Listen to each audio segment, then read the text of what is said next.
Hi, welcome to Eternal Love of Drama, a channel where two drama enthusiasts share our strong and very uninformed opinions about Chinese drama. We don't know anything about Chinese drama land. We don't know famous people. We don't know anything about the industry or Chinese pop culture.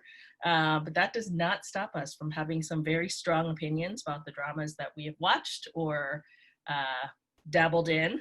And each week, going to start by giving an award to a character or a drama in an arbitrary category of our own invention. So what's this week's award?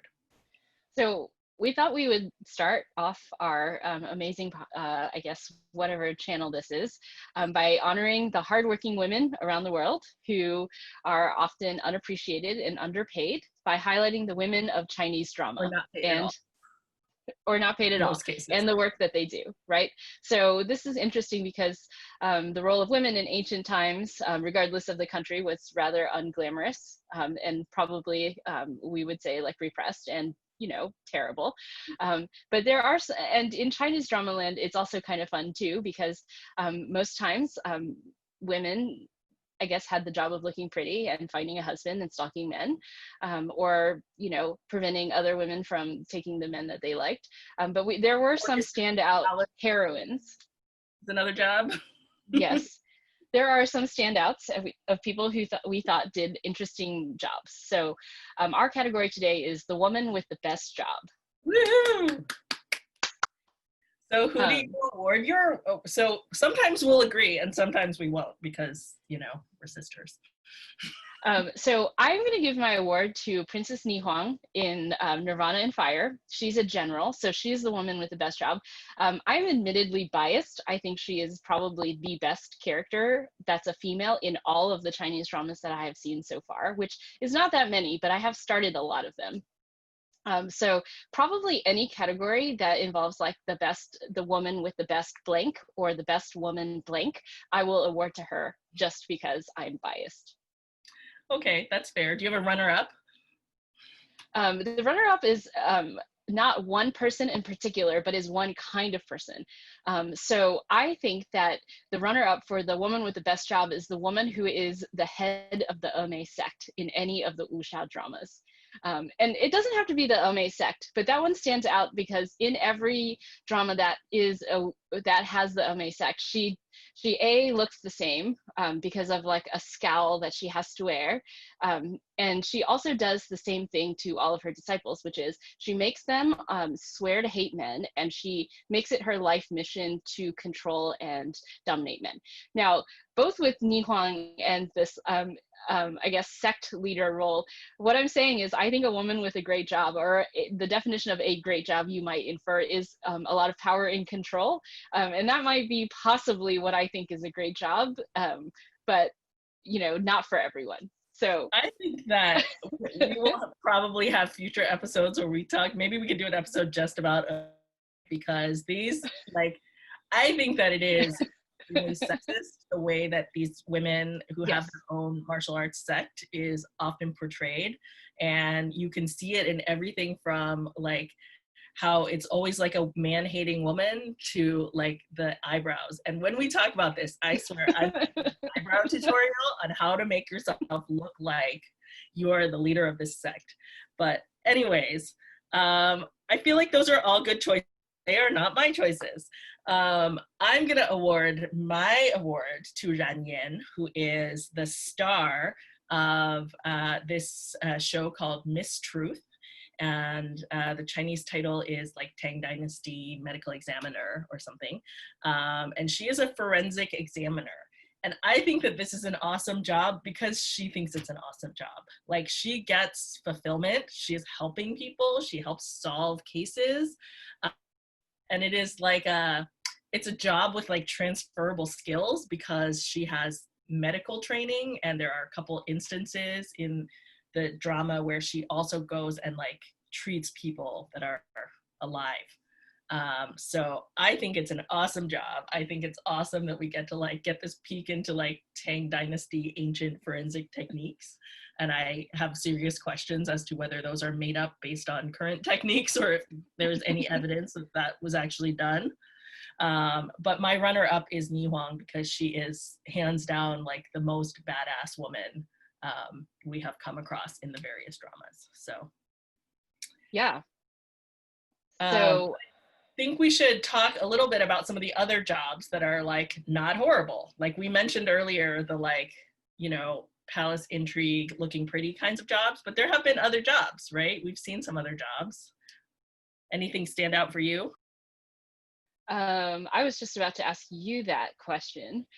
Well, So why don't you assassin. go first? You can be an Assassin. assassin, like the girl in Yes. Ancient Detective. That's pretty badass. Or a thief.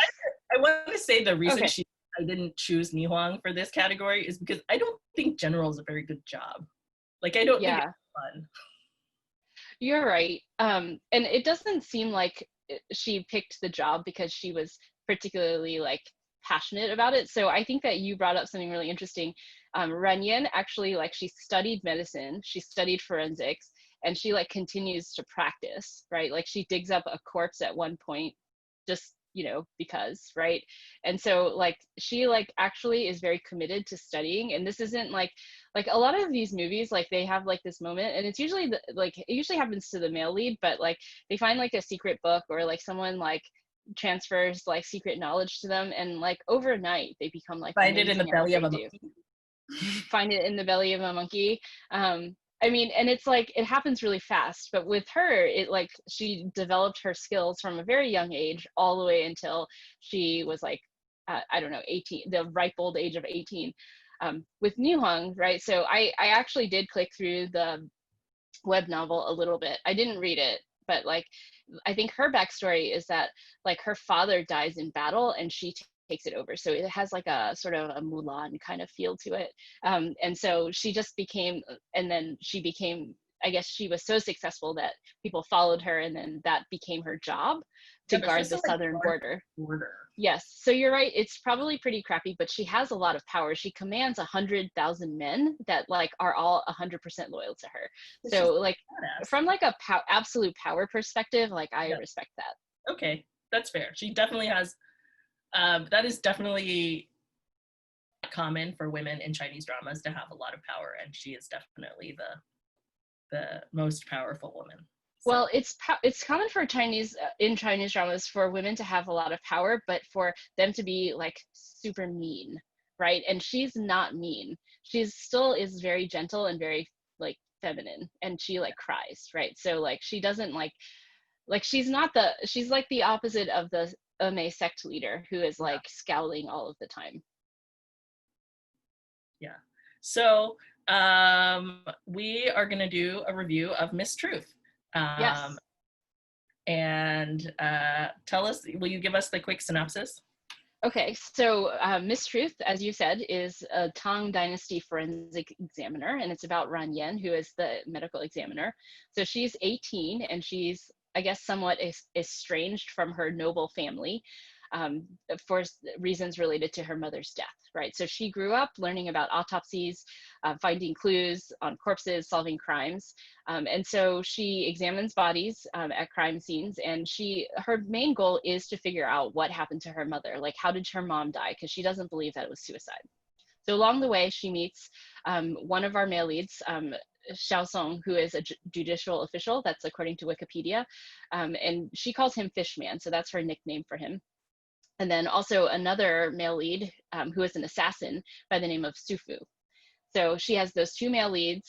She solves crime, and so there's 36 episodes, and each of these are not each episode, but groups of like 4 to 5 episodes are little mini mysteries that are all really interrelated to the big two main mysteries, which are first, what happened to her mother's, and how did she die, and sort of a second bigger mystery, which is like, where is this like pearl of the Sui dynasty, and like where is the treasure that it supposedly unlocks.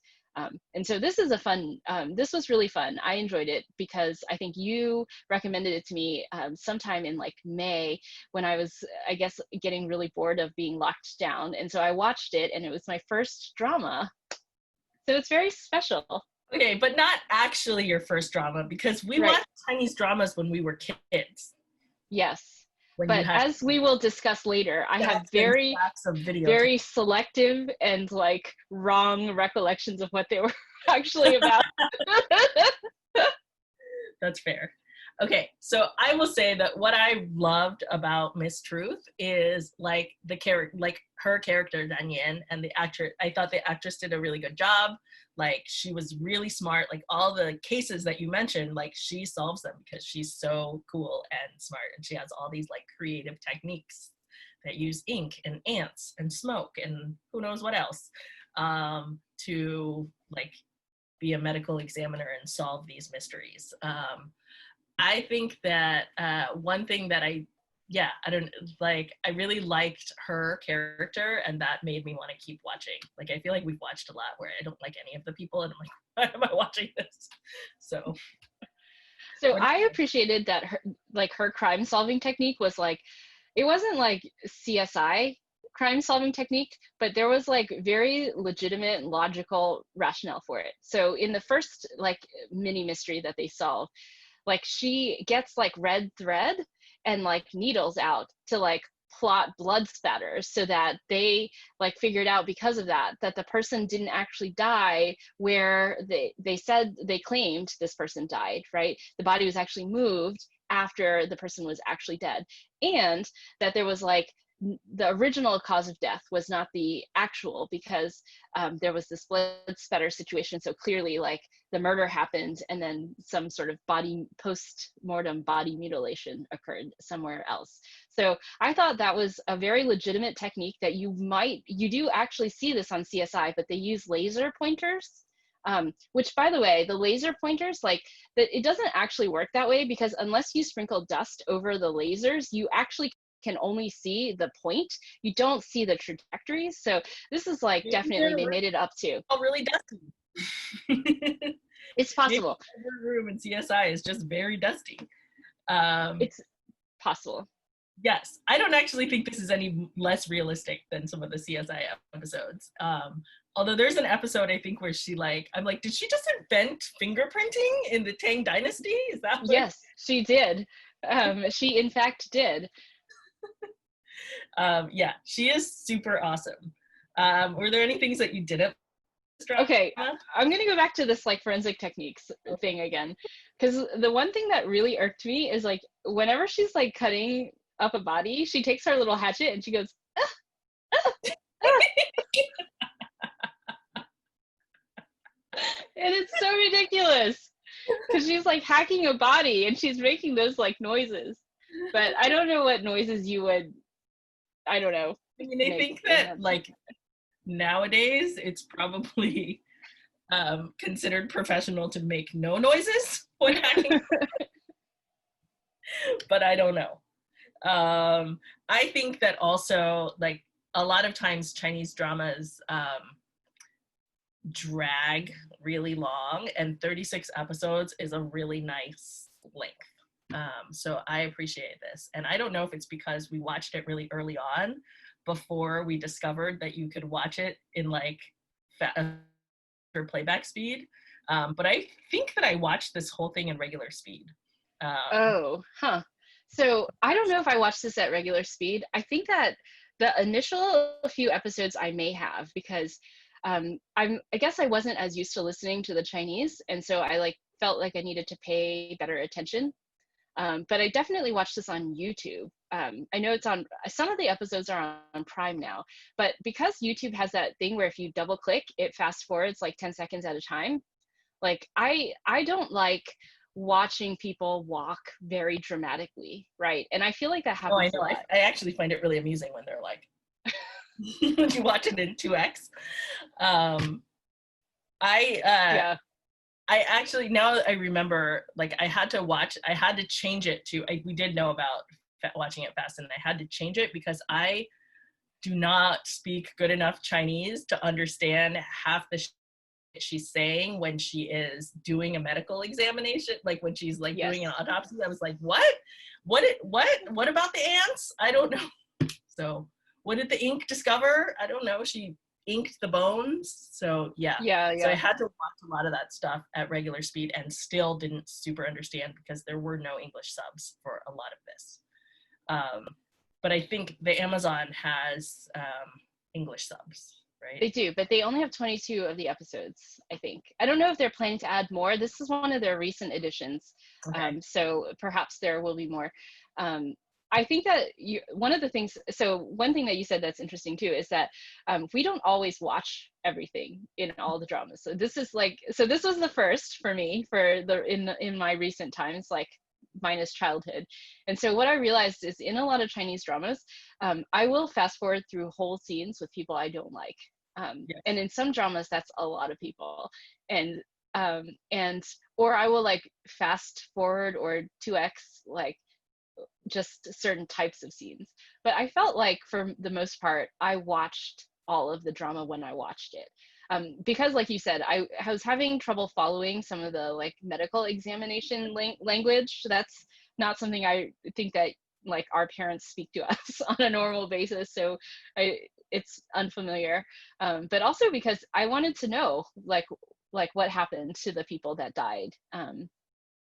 Yeah. So I think that, you know, this drama could be a contender for other awards, like Horrible Sister Award.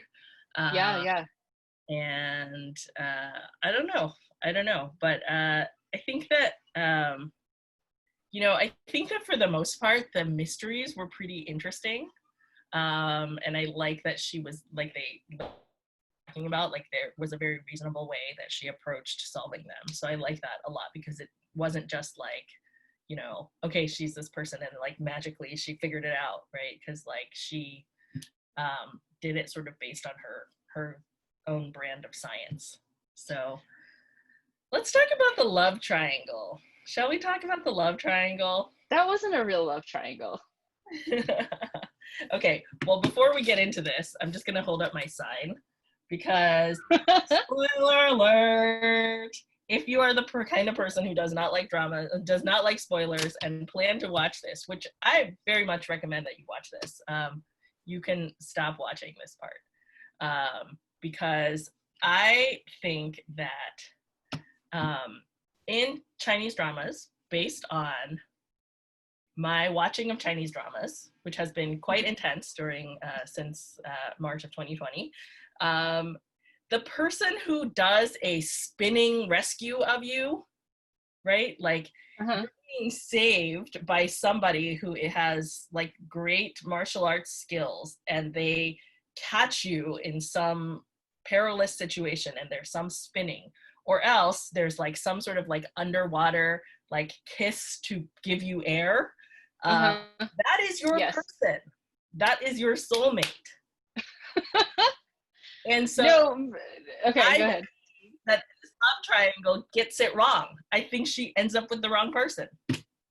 Okay, I'm gonna raise you air spinning and water air with mouth feeding medicine, because if that's the one if that's like the factor that makes you just know if that's the one, then she did end up with the right one.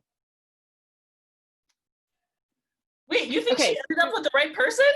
No, I'm saying if you're just going on the tropes alone, right? Because not only did she do the mouth feeding of medicine, but she got a piggyback ride, right? And so I feel like that's a pretty strong, like evenly matched, like romance. Oh, but there was like the one where the scene where Sufu got like stabbed in the chest or something, and then she saw him without a shirt on. So yes, that was scandalous.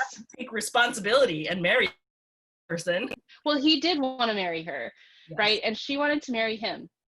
But I feel like in this case, Xiaosong was the like intruder into the triangle, because first of all, they have this really funny thing going on, which definitely is a spoiler alert. Like she tries, like before she knows who Sufu is, he's just an assassin to her. She's like asking him to kidnap Sufu, which is himself, which I found to be absolutely hilarious. They were supposed to get married. Those two were matchmates. Yes. But I feel like if you're gonna follow the trope thing, like that's a romantic comedy trope. Like you fight against this arranged marriage, but it turns out the person that you were supposed to be forced to marry is the person you want to marry. Yes. So I feel like she did really like Sufu, because when she's getting married to like Xiaosong, she's crying and saying, "Why isn't it you?" Right? But then like very soon after, like within a few days after, she finds out very that he's like not at all like who he says he is, right? So like everything about the relationship is fake. So I guess like I have mixed feelings about that. So then she like ends up with Xiaosong. I mean, I don't know. Like I just Yeah, feel I like mean, his he would be like character is flawed, leftovers. but I felt Yeah. like he's the one that she loved. Yeah. Well, not Even though she never really knew at any point. And I feel like they were kind of like not super clear with his character, and I guess they wanted to keep you guessing, but like mm-hmm. it's hard. And I think part of that is maybe they didn't want you to root for him, but like I don't know, just like I root for her being a forensic examiner because I think that she loves it, I also am rooting for her to like be with the person that she wants to be with. So anyways, I do not believe that she ended Yeah. up with the right person. So that is my beef with her love triangle. Um, what else? What else about this drama? Okay, so this is like getting to like whether like the big mysteries were satisfying, right? So Mm, the big mystery is like what happened to her mom, and like from her perspective, right? And I really felt like that had good resolution, because it was actually pretty dramatic. And yes. like the previous mysteries that they had solved really did sort of contribute to her understanding of that situation. And it was like good clues, it was good deduction, and it made sense given how some of the secondary characters were placed around her in her life, right? So I felt like that first big mystery came together really well. Like, what do you think? Yeah, I like that like they sort of did the thing where they like set up the forensic techniques, Mm-hmm. and then they all came into play. Um, Yeah. and then like they foreshadowed it way in the beginning. Like the whole setup was that like nobody would tell her where her mom was buried, Yes. which tells you, hey, there's something about her body, right? Yes. Um, and so I thought that mystery was really really good, and I really liked the way that she figured out and was able to solve it. So I guess we've ended Yes. our spoilers since we seem to be talking around it. Like, but what about the pearl? What do you think about the pearl mystery? Okay, I have very mixed feelings about the Pearl mystery, because I understand that it is a theme that is interwoven even with solving of her mom's like death, right? And like you always want a good treasure hunt, because everyone needs a good quest, right? So like we must find this pearl because it will unlock this treasure, this great treasure of the previous dynasty. I mean, that's like the perfect treasure hunt, right? And you have several different factions, and then like people that harmed her mom, people who helped her mom, right? It was a good conspiracy setup, right? And it was a good treasure hunt, way down to like Xiaosong and his wives. That was good, right? But I didn't like how it ended, because I felt like once you found the treasure, it was like, wah, wah, that's the treasure. And I was so disappointed. And so I don't know if it was because they ran out of steam and then they needed to wrap it because it was getting to like episode 33, 34, 35, 36, and they just needed like to put a bow on it. And so that they just needed to end. Um, or if it was just because they couldn't think of like an imaginative way to have made this happen. Well, I think that for me it dragged. It was Mm-hmm. interesting. The setup was interesting. It dragged a Yes. little, and then it wrapped up really fast, Yes. because they shifted focus from the mysteries.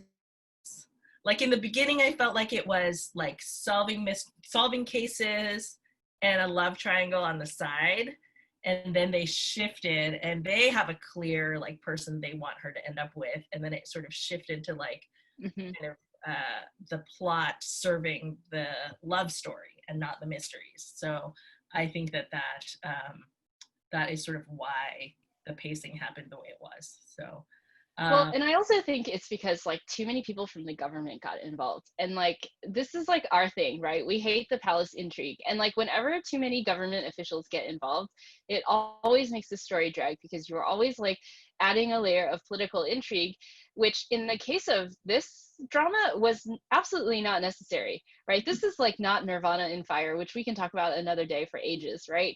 This was like actually just about, like, if they would have stuck to the CSI part, it would have been fun, because like the first few mysteries they solve, they have like the sort of city overlay, and then they're like doing these neat things, and she makes up like fingerprinting, and they do all these fun things to solve crime.